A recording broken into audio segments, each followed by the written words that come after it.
Diduga hendak melakukan aksi tawuran, pelajar dari berbagai sekolah diamankan warga Cipinang Melayu, Makassar, Jakarta Timur. Dari hasil tangkapan terhadap 6 orang pelajar laki-laki dan 1 pelajar perempuan.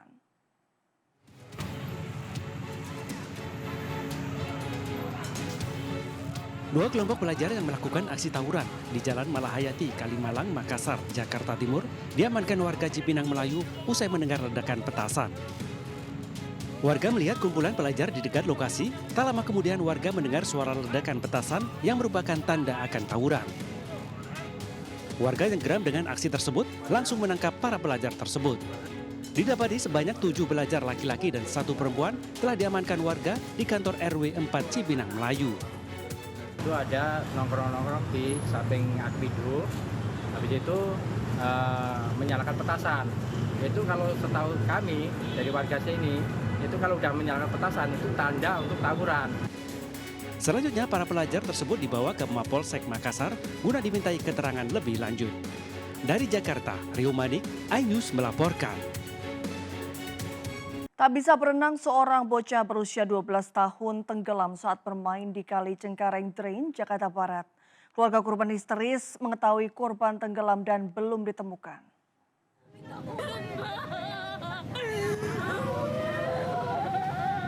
Keluarga korban seketika panik dan mendatangi Kali Cengkareng Drain, Jalan Pendongkelan, Cengkareng, Jakarta Barat pada Senin sore. Mereka tak kuasa menahan tangis kesedihan karena korban tenggelam di kali ini dan hilang. Korban F berusia 12 tahun diduga tenggelam saat sedang bermain di sekitar kali bersama 3 orang temannya. Saksi mata mengatakan dirinya sempat menggapai tangan korban namun tidak berhasil menyelamatkan korban.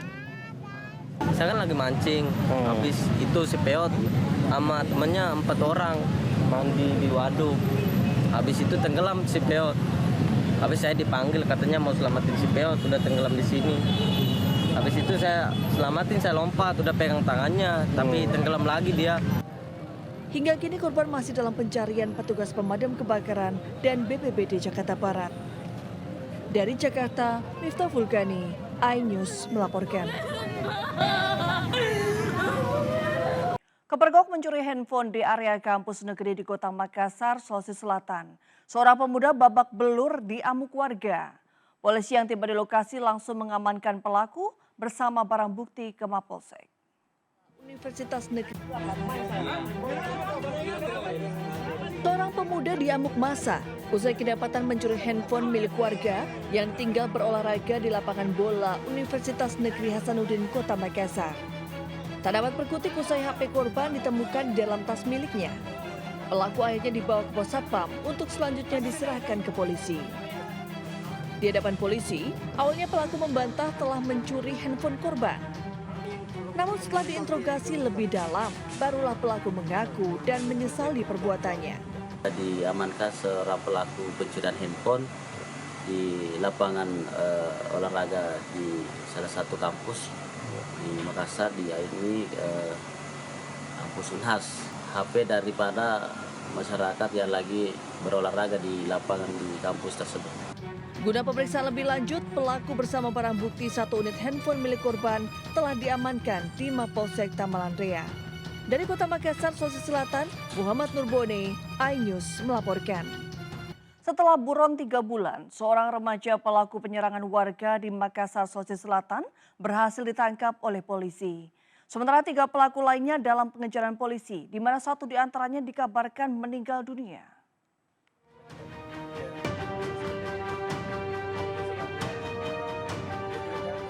Dua pengendara motor yang berboncengan ini tiba-tiba menyerang warga sepulang bekerja di Kelurahan Untia, Kecamatan Biringkanaya, Makassar. Lantaran panik, Muhammad Aldi Situjuh menjatuhkan diri dari sepeda motor dan bertabrakan setelah melihat salah satu pelaku mengacungkan anak panah busur. Korban sempat melawan lalu kabur menyelamatkan diri. Sementara pelaku lainnya mengejar sambil memegang samurai. Gagal menganiaya korbannya, keempat pelaku akhirnya melarikan diri. Setelah 3 bulan buron, polisi menangkap P, 1 dari 4 pelaku penyerangan dan menyita 2 anak panah busur beserta ketapelnya. Kepada polisi, remaja ini mengaku tengah mencari seorang musuhnya yang tinggal di sekitar lokasi. Terduga pelaku ini mencari salah satu musuhnya di wilayah tersebut. Tetapi pada saat terduga pelaku ini menuju ke TKP, terduga pelaku ini berpapasan dengan seseorang yang hendak pulang kerja. Petugas Reskrim Polsek Biringkanaya tengah memburu tersangka lainnya, di mana satu pelaku dikabarkan telah meninggal dunia. Dari Makassar, Sulawesi Selatan, Wahyu Ruslan, iNews melaporkan. Pemirsa, diduga rebutan lelaki, seorang wanita di Kabupaten Maros, Sulawesi Selatan menganiaya rekan kerjanya sendiri. Mirisnya, aksi penganiayaan ini disaksikan oleh rekannya yang turut menonton serta merekam penganiayaan tersebut.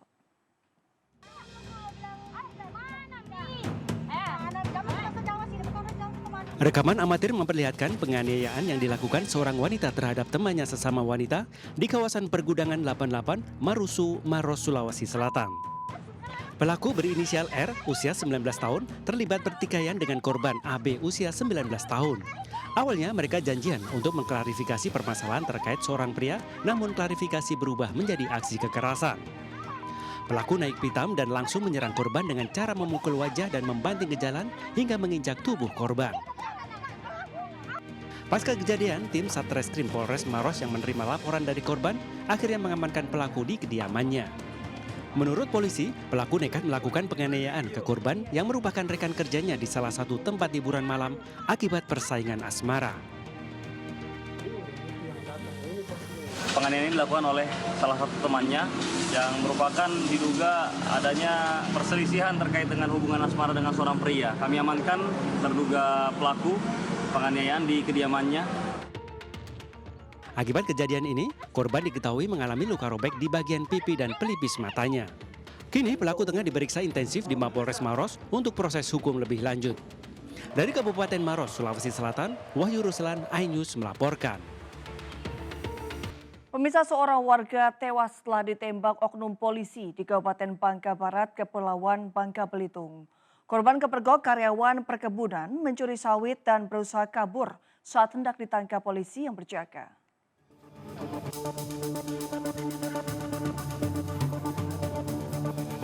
Warga di Desa Tugang, Kecamatan Kelapa, Kabupaten Bangka Barat dihebohkan dengan kematian Beni. Pria 48 tahun ini tewas akibat ditembak anggota BRIMOB yang berjaga di perkebunan sawit. Korban sempat dibawa ke RSUD Sejiran Setason, namun dinyatakan tewas akibat luka tembak di bagian punggung. Kapolres Bangka Barat mengatakan penembakan dilakukan karena korban diduga mencuri sawit di sebuah perkebunan di Desa Berang, Kecamatan Simpang Tingritip. Korban yang kepergok karyawan perkebunan berusaha kabur dan akhirnya ditembak anggota polisi yang berjaga. Dan diberikan tembakan peringatan, sekitar 12 kali tembakan peringatan, namun tidak digubris, malah mencoba untuk kabur, dan salah seorang melakukan tembakan mengarah ke kaki, namun mengenai bagian pinggang. Aksi penembakan ini memicu emosi warga Desa Berang yang melakukan protes di kantor desa menuntut kasus ini diusut tuntas. Warga merasa takut karena kasus serupa sudah 2 kali terjadi di wilayah mereka. Sementara Dansat Brimob Polda Kepulauan Bangka Belitung mengatakan oknum anggota Brimob yang melakukan penembakan sudah diproses. Dari Bangka Barat, Bangka Belitung, Oma Kisma, iNews melaporkan. Satreskrim Polres Cimahi, Jawa Barat mengungkap sindikat dan produsen uang palsu di Kabupaten Bandung Barat. Dari pengungkapan kasus ini, polisi meringkus 3 tersangka dan menyita barang bukti ribuan lembar uang palsu sebesar 79 juta rupiah.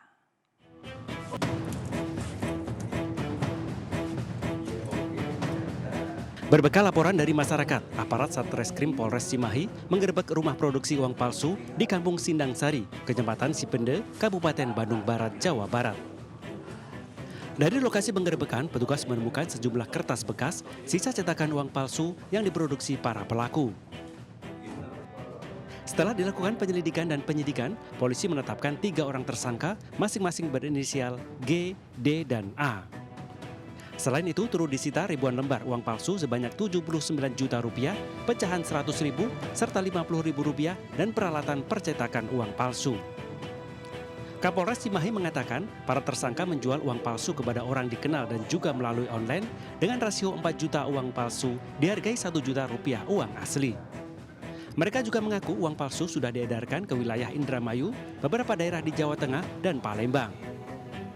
Jadi untuk modusnya, para pelaku ini membuat dan meniru pecahan mata uang 100.000 dan 50.000. Mereka menggunakan laptop, ya, kemudian mencetak, ya, dengan printer. Atas perbuatannya, para tersangka dijerat pasal terkait pemalsuan uang dengan ancaman hukuman maksimal 15 tahun penjara atau denda hingga 10 miliar rupiah. Dari Cimahi, Jawa Barat, Yuwono Wahyu, iNews melaporkan. Pencuri modul tower jaringan seluler di Kota Padang, Sumatera Barat yang aksinya terekam kamera pengawas CCTV diringkus oleh polisi. Kedua pelaku diamankan saat hendak menjual barang bukti hasil curian dengan petugas yang menyamar sebagai pembeli.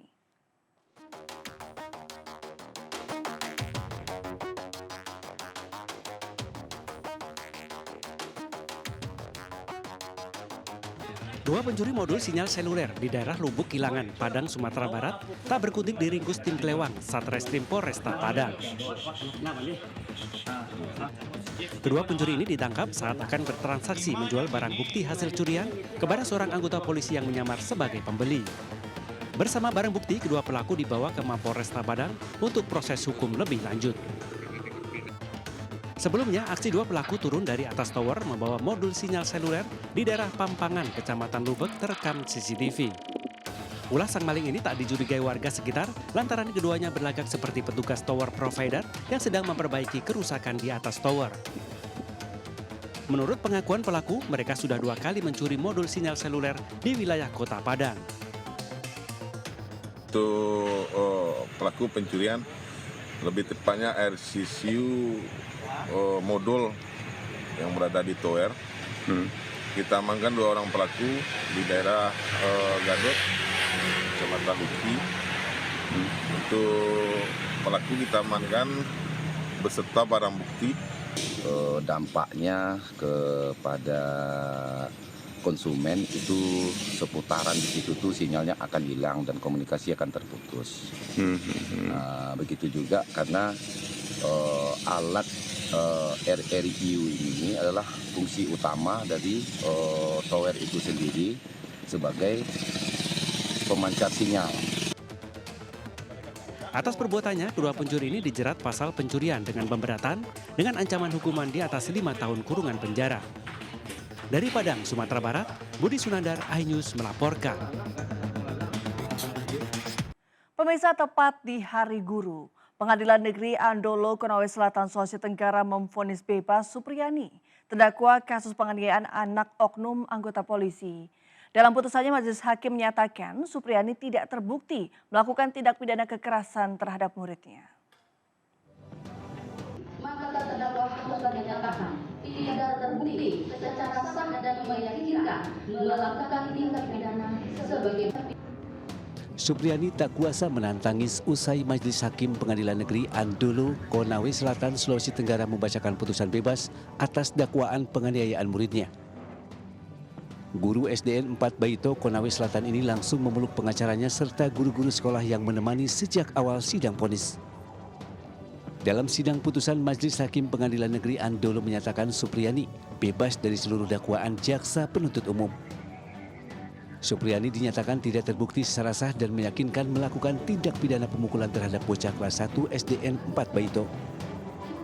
Atas putusan hakim yang bertepatan dengan Hari Guru Nasional ini, Supriyani menyampaikan terima kasih kepada semua pihak yang telah mendukungnya. Semua pihak dari PGRI, seluruh Indonesia, dan semua pengacara saya yang sudah dari awal mendampingi sampai saat ini. Terima kasih, dan semua wartawan juga, yang semua media yang sudah ikut sampai saat ini juga terima kasih saya ucapkan. Ini telah diberikan keadilan dengan putusan vonis bebas ya. Arti kalau vonis bebas berarti Ibu Supri tidak terbukti melakukan kekerasan seperti dakwaan JPU. Sebelumnya Supriyani dituduh menganiaya siswa yang merupakan anak polisi di SD Negeri 4 Baito pada 24 April lalu. Kasus ini kemudian memicu reaksi masyarakat dan viral di media sosial setelah pada 16 Oktober Supriyani ditahan di Lapas Perempuan Kendari. Sebab publik menduga kasus tersebut dinilai banyak kejanggalan dan upaya kriminalisasi terhadap Supriyani. Dari Konawe Selatan, Sulawesi Tenggara, Mutahrudin, iNews melaporkan. Direktorat Reserse Kriminal Khusus Polda Riau menangkap pimpinan bank lantaran terbukti menggelapkan dana nasabah hingga lebih dari 2 miliar rupiah.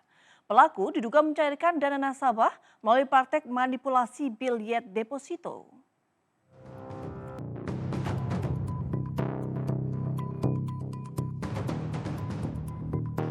Tim Subdit 2 Ditreskrim Sus Polda Riau menangkap HL di kediamannya di Jalan Raya Agung, Pekanbaru. HL diduga melakukan tindak pidana korupsi perbankan dengan mencairkan deposito tanpa sepengetahuan nasabahnya. Berdasarkan keterangan polisi, tersangka merupakan pemilik saham sebesar 1,23% di Bank Perkreditan Rakyat. Pelaku memerintahkan jajaran direksi dan komisaris mencairkan 22 lembar biljet deposito secara tidak sah sehingga nasabahnya mengalami kerugian 2,24 miliar rupiah. Kasus ini terungkap setelah nasabah bernama Bihoy melaporkannya ke Polda Riau terkait depositonya sebesar 2,24 miliar rupiah terkuras. Kerugian yang dimunculkan dari korban ini sampai dengan 3.240.000.000 nasabah bank yang mereka mengumpulkan uang dari hasil penjualan saya tersebut untuk bisa dijadikan jaminan hari tua, tetapi dihilang begitu saja. Sementara itu, kuasa hukum tersangka mengatakan penahanan kliennya tidak sesuai dengan prosedur. Penangkapannya dilakukan oleh Ditreskrim Sus Polda Riau dinilai cacat hukum. Kuasa hukum tersangka mengungkapkan sebelum kasusnya dilaporkan ke polisi, kliennya sudah melakukan perdamaian dengan korban yang tertuang di atas notaris. Klien kami sudah memenuhi apa yang dilakukannya dan dia ada pengakuan dia telah melakukan suatu tindakan yang mungkin salah, namun telah menemui pihak korban dan menyampaikan maaf dan mengganti kerugian pihak korban. Kuasa hukum tersangka menilai penyidik terlalu terburu-buru menaikkan kasus pidana terhadap tersangka HL. Atas perbuatannya, tersangka dijerat pasal 50 Undang-Undang Nomor 50 Tahun 1998 tentang perbankan dan Undang-Undang Nomor 8 Tahun 2010 tentang pencegahan pemberantasan tindak pidana pencucian uang. Dari Pekanbaru Riau, Indra Yosrizal, iNews melaporkan. 26 rumah warga mengalami kerusakan akibat fenomena pergerakan tanah yang terjadi di Cianjur Selatan, Jawa Barat. Pergerakan tanah ini juga mengancam 34 rumah warga lainnya yang lokasinya rentan mengalami pergeseran.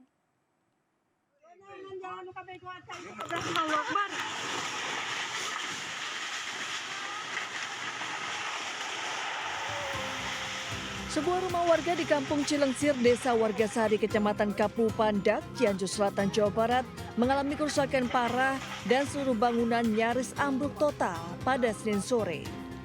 Warga yang dikejutkan insiden ini berusaha menghindar dan menjauh dari titik kejadian.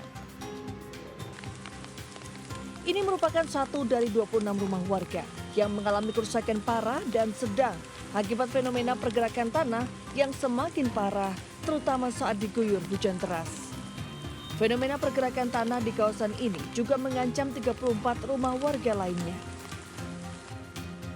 Selain rumah warga, pergerakan tanah juga merusak jalan desa hingga amblas dan tidak bisa dilalui kendaraan roda 2 maupun 4.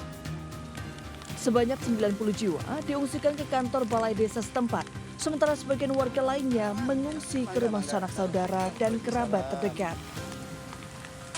Apakah Bapak saat ini mengungsi atau gimana, Pak? Mengungsi di balai desa, sudah ada 1 malam, 2 malam. 2 malam, Pak, ya. Iya.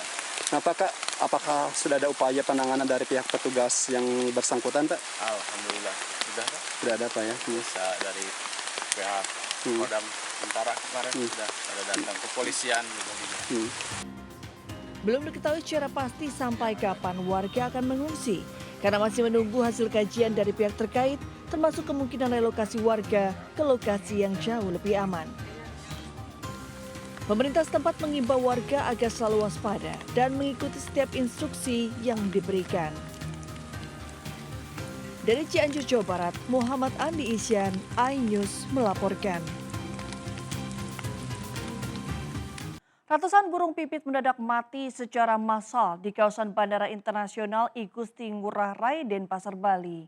Pihak BKSDA setempat langsung melakukan penyelidikan terkait kematian massal unggas bernama Latin Estrilidae tersebut. Sejumlah warga dan petugas Bandara Internasional I Gusti Ngurah Rai, Denpasar, Bali dikejutkan insiden matinya ratusan burung pipit secara massal. Unggas berukuran kecil itu terlihat berserakan di area parkir bandara dalam kondisi mengenaskan. Sebagian besar burung-burung tersebut mengalami luka bakar di tubuhnya.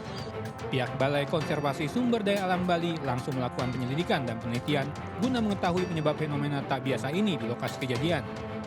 Didapat informasi dari petugas pemeliharaan taman dan petugas keamanan bandara bahwa insiden yang terjadi Jumat malam lalu itu dipicu sambaran petir. Petir telah menyambar pohon yang menjadi tempat kawanan burung tersebut bertengger, mengakibatkan kawanan burung yang sedang beristirahat di pohon tersebut turut tersambar dan mati. Unggas bernama Latin Estrilidae itu memang kerap bertengger di pohon-pohon kawasan bandara untuk beristirahat. Pemirsa, masa tenang Pilkada Brebes, Jawa Tengah justru diwarnai bentrokan antara kedua kubu massa. Bentrokan terjadi saat kubu pendukung calon tunggal pasangan bupati dengan massa yang menuntut komisioner KPUD dicopot.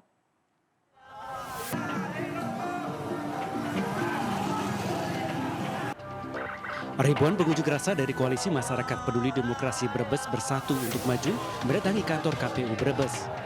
Polisi yang berjaga mengamankan aksi tersebut terlibat saling dorong dengan massa yang memaksa masuk ke kantor KPU Brebes. Dalam orasinya, pengunjuk rasa menuntut seluruh komisioner KPU Brebes mundur dari jabatannya. Karena saat ini mereka tengah menjalani proses persidangan DKPP terkait dugaan penggelembungan suara salah satu caleg DPR RI. Massa semakin tidak terkendali setelah pendukung calon pasangan tunggal juga mendatangi kantor KPU untuk meminta polisi membubarkan pendemo.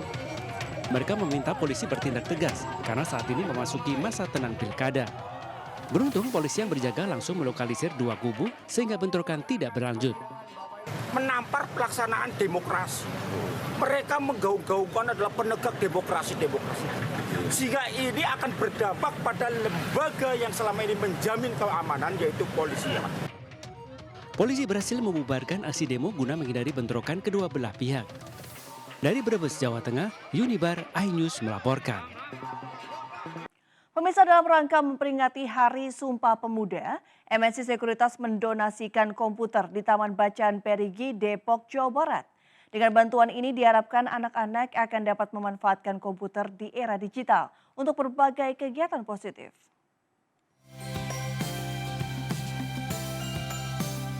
Puluhan anak-anak di Taman Bacaan Perigi, Depok, Jawa Barat bergembira dengan kedatangan tim MNC Sekuritas. Dalam rangka memperingati Hari Sumpah Pemuda melalui program Generasi Cerdas Anak Bangsa, MNC Sekuritas berkolaborasi dengan MNC Peduli dan Lift Manajemen Investasi menggelar program CSR yang mendonasikan komputer dan buku bacaan agar dapat meningkatkan literasi baca dan teknologi. Selain digunakan sebagai sarana belajar, komputer ini diharapkan dapat menjadi ruang kreasi dan dimanfaatkan untuk berbagai kegiatan positif dalam meningkatkan kualitas anak bangsa. Terima kasih sudah mendonasikan komputer ini. Saya jadi bisa belajar dengan ini komputer. Sangat bersyukur atas pedulinya dari MNC Peduli maupun MNC Sekuritas yang telah memilih Taman Bacaan Perigi menjadi penerima donasi komputer ini. Kegiatan yang dilakukan MNC Sekuritas Anak Usaha PT MNC Capital Indonesia Tbk ini juga menjadi pengingat semangat dan perjuangan para pemuda dalam sejarah Indonesia. Dengan harapan dapat tumbuh semakin cerdas, melek digital, serta melek finansial. Harapannya dengan adanya CSR semacam komputer ini dan juga taman baca ini mereka bisa kembali aktif lagi, tidak terlalu banyak bermain gadget lagi. Kita harapkan mereka juga mulai baca-baca buku atau belajar komputer. MNC Sekuritas melalui MNC Peduli telah mendonasikan komputer di berbagai wilayah di Indonesia. Kegiatan ini akan terus dilakukan lewat program Generasi Cerdas Anak Bangsa menuju Indonesia Emas 2045. Dari Depok, Jawa Barat, Ade Firmansyah, iNews melaporkan. Pemirsa, MNC Group turut berpartisipasi dalam Pekan TV Fujian Guangzhou 2024 di SCBD Jakarta.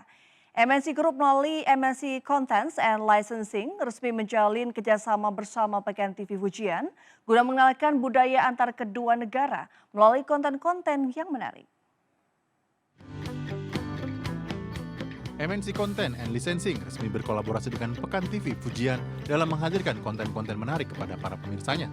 Kerjasama ini membuka peluang dalam pengembangan industri media yang lebih luas seperti produksi film, sinetron, animasi, serta program drama series terbaru. Kemitraan ini juga akan menjadi jembatan pertukaran budaya antara Indonesia dan China sekaligus memperkuat kolaborasi dalam komunikasi film dan televisi. 这一次非常荣幸能跟我们的 MNC 集团呢能有这样一个合作机会，我们非常期待。就印尼跟中国两方面现在的这种多层次的文化、经贸、社会的这种交流啊，进行传播报道。 Melalui platform OTT, beragam konten Cina seperti program drama series akan menjadi tontonan hiburan yang menarik bagi pemirsa di tanah air. Perkembangan konten China di Indonesia tentunya sangat positif karena sekarang konten-konten mikrodrama sudah sangat bertumbuh di Indonesia dan harapannya MNC Group juga bisa mengadakan co-production, khususnya mengadakan co-production di bidang mikrodrama. Ya, kolaborasi yang kami lakukan dengan Fujian TV ini adalah membantu mempromosikan program China, program mereka di stasiun TV, salah satu stasiun TV milik MNC yaitu iNews dan juga platform OTT RCTI Plus. Kami mempromosikan 6 episode program dokumenter dari China di 2 platform tersebut. Pekan TV Fujian Guangzhou Indonesia, Filipina, China 2024 akan berlangsung selama 6 bulan dengan menyajikan berbagai kegiatan serta hiburan menarik di Indonesia dan Filipina, termasuk pemutaran program TV yang memungkinkan para penonton dapat merasakan kekayaan budaya Fujian maupun Tiongkok. Dari Jakarta, Naura Syafikah dan Di Bernardi, iNews melaporkan. PT Bank MNC International Tbk atau MNC Bank menjalin kerjasama dengan PT Indonesia Comnet Plus atau PLN Icon Plus. Kolaborasi kedua perusahaan ini menghadirkan kartu kredit co-branding yang diberi nama MNC Icon Visa Card untuk lebih memudahkan para nasabah dalam bertransaksi. Kerjasama PT Bank MNC International Tbk, unit usaha PT MNC Capital Indonesia Tbk dengan PT Indonesia Comnet Plus atau PLN Icon Plus terjalin dalam acara Electricity Connect 2024 di JCC Senayan, Jakarta Pusat. Kedua perusahaan ini berkolaborasi dalam menghadirkan produk kartu kredit co-branding MNC Icon Visa Card yang akan memudahkan para nasabah dalam melakukan pembayaran listrik dan internet.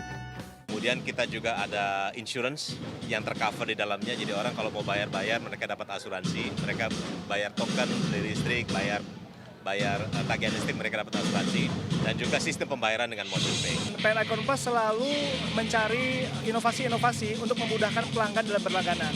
Salah satu inovasinya adalah memberikan satu fasilitas pelayanan berupa card, dan tentunya kami bekerjasama dengan MNC ini merupakan satu semangat bersama, semangat kolaborasi yang sudah cukup intens kami lakukan sejak beberapa bulan terakhir. Kemitraan ini juga membuka peluang baru bagi MNC Bank untuk terus berinovasi dan berkolaborasi dengan PLN Icon Plus dalam menghadirkan dan mengembangkan produk-produk perbankan untuk memberikan layanan terbaik bagi seluruh nasabah. MNC Bank itu kan selalu senantiasa memberikan inovasi-inovasi terbaru untuk para nasabah-nasabahnya kami, termasuk yang hari ini sudah dilakukan dengan Icon Plus. Jadi kedepannya kami berharap bahwa dengan adanya apa yang sudah dilakukan di hari ini itu akan membuka kerjasama yang lebih luas lagi dengan Icon Plus dan juga memberikan banyak kemudahan kepada para nasabah kami. MNC Bank akan terus berinovasi dengan berbagai ekosistem lainnya untuk terus mendorong pertumbuhan bisnis perbankan dan memperluas akses masyarakat dalam berbagai layanan esensial sehari-hari. Dari Jakarta, Naura Syafikah, Andri Setiawan, iNews melaporkan.